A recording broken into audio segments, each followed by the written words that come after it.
table analysis, and approach for solving it on the GMAT.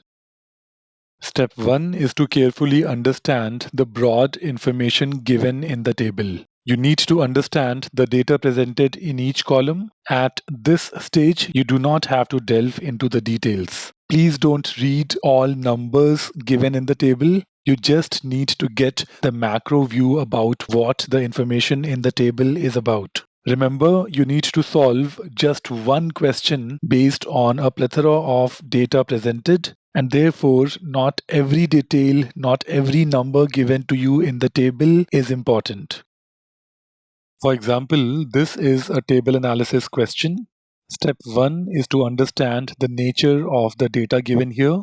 So we must read the data description and to understand the column headings so that we understand what the information in each column is about. Please understand, at this stage, we don't have to worry about the specifics, the numbers mentioned here.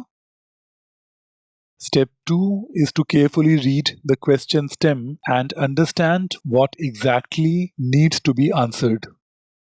So in this example, step 2 is to read the question stem and to understand what exactly needs to be answered. Now, step 3 is about looking for specific data needed for verifying each statement in the question. Generally, every TA question has 3 statements.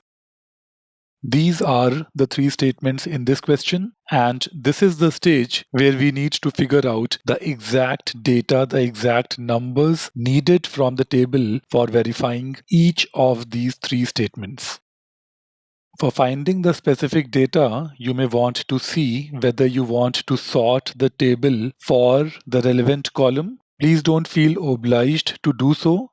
In many cases, this may not be needed and simply eyeballing would work, particularly in the cases where the data is limited. For example, for verifying the third statement here, we can see that the columns hospitals and restaurants are going to be relevant. So you need to intuitively know whether using this sort by hospitals function or sort by restaurants function is going to save you time. With due practice, you will start knowing.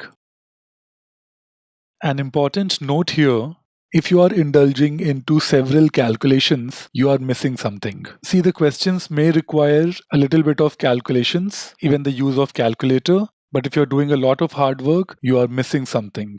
You need to look for the catch.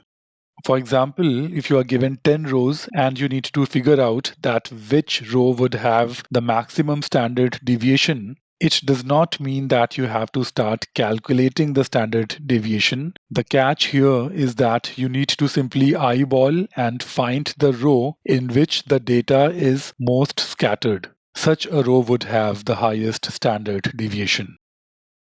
And the final step, as always, is to cross-check your response before confirming your answer to avoid any silly mistakes. I hope this was helpful. Thank you and all the very best.